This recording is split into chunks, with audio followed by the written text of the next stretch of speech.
अस्सलाम वालेकुम and good evening from the business desk of the correspondent. सबसे पहले स्टॉक मार्केट की बात करते हैं। आज मार्केट ने एक स्लाइटली नेगेटिव स्टार्ट लिया बिकॉज कल मार्केट तकरीबन 900 पॉइंट नेगेटिव क्लोज हुई थी। तो इनिशियल मिनट्स में नेगेटिव ओपनिंग के बाद मार्केट पॉजिटिव जोन में एंटर हुई और उसके बाद through out the day surprisingly positive zone में ही ट्रेड होती रही। सिक्लिकल्स में सीमेंट सेक्टर ऐसा था जो कल लोअर लिमिट पे अपनी क्लोज हुआ था। स्टील सेक्टर भी, उनमें आज भी प्रेशर देखने में आया और एक पैनिक था थोड़ा सा इंटरेस्ट रेट बढ़ने की वजह से, जबकि बाकी सेक्टर्स में कुछ हमें वैल्यू बाइंग देखने में नजर आई। Oil sector, technology sector, refinery sector, power sector, इन सब में पार्टिसिपेंट्स का कुछ इंटरेस्ट देखने में आया।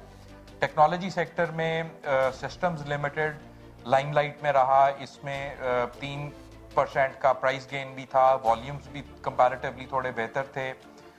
रिफाइनरी सेक्टर में भी 1 से 1.5% के पॉजिटिव प्राइस एक्शन देखा गया, जबकि ऑयल एंड गैस एक्सप्लोरेशन में भी हमें थोड़ा सा पॉजिटिव प्राइस एक्शन नजर आया।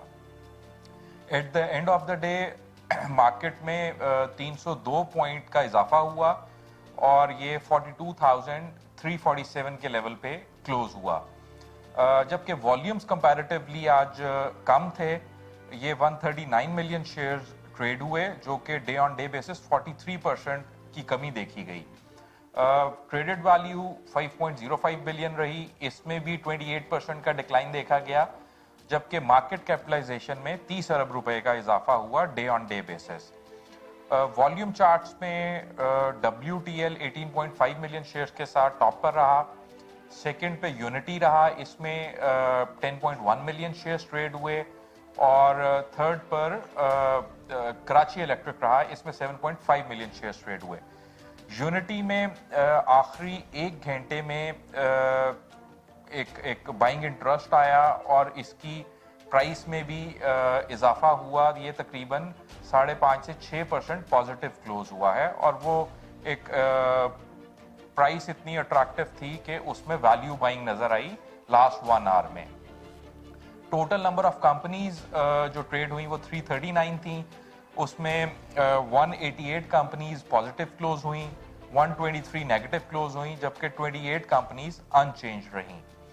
गोइंग फॉरवर्ड जो पॉलिटिकल और इकोनॉमिक एक सिनेरियो है, उसमें अभी काफ़ी अनसर्टेनिटी है, तो मार्केट एक रेंज में ही ट्रेड होती नज़र आ रही है और जितनी भी नेगेटिव न्यूज़ आ रही हैं वो एब्जॉर्ब होती हैं। 1 या 2 दिन उनका रिएक्शन ज़रूर मार्केट में आता है, बट वैल्यूएशन इतनी अट्रैक्टिव हैं कि पार्टिसिपेंट्स का इंटरेस्ट मार्केट में आ जाता है और नेगेटिविटी एब्जॉर्ब हो जाती है, which is a good sign for the market. International markets की बात करें तो यूएस में कुछ नेगेटिव ट्रेंड देखने में आया। 1 से 1.5% नेगेटिव क्लोज हुई यूएस मार्केट्स। एशियन मार्केट्स में जापानीज मार्केट जो है वो स्लाइटली नेगेटिव थी, जबकि हांगकांग और चाइना में आफ्टर फ्यू डेज आज एक पॉजिटिव मोमेंटम देखने में आया। चाइना 3% प्लस क्लोज हुआ, जबकि हांगकांग 5.25% पॉजिटिव क्लोज हुआ और यूरोपियन मार्केट्स अभी स्लाइटली 0.5% ऑलमोस्ट पॉजिटिव ट्रेड हो रही हैं। क्रूड ऑयल की बात करें तो क्रूड ऑयल कल $74 तक ट्रेड हो रहा था, लेकिन कल रात में इसमें एक पुल बैक आया और ये $3-3.5 की रिकवरी हुई इसमें, और एज वी स्पीक ये $79 पर बैरल पे ट्रेड हो रहा है।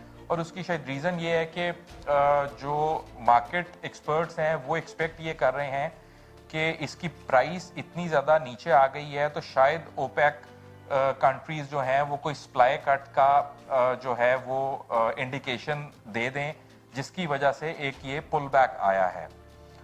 पाक रुपये और डॉलर की बात करें तो आज एक ब्लैक लस्टर डे था, इसमें कोई ख़ास मूवमेंट नहीं थी और इंटरबैंक में ये अपनी कल की क्लोजिंग पर ही क्लोज हुआ है, विच इज़ 223.95। सो आज में कोई चेंज नहीं हुआ पाक रुपी और डॉलर की पैरिटी में।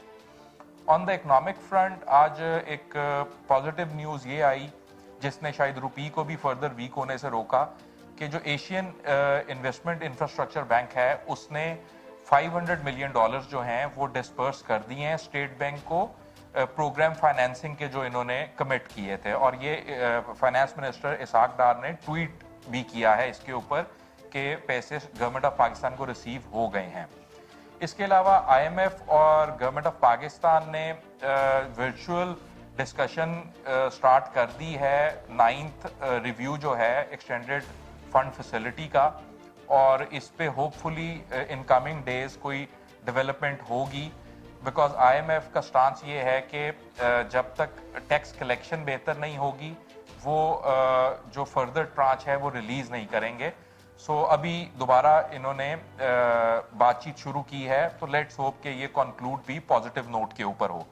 इसके अलावा काइबोर जो है वो अपने ऑल टाइम हाई पे आ गया है, ये 91 बेसिस पॉइंट के इजाफे के साथ 16.81 पे आ गया है, बिकॉज फ्राइडे को स्टेट बैंक ने 100 बिप्स का इंक्रीज किया है पॉलिसी रेट में, तो कल काइबोर ने भी अपने आप को अपवर्ड्स एडजस्ट किया है। So that's all for today, till tomorrow, Allah Hafiz.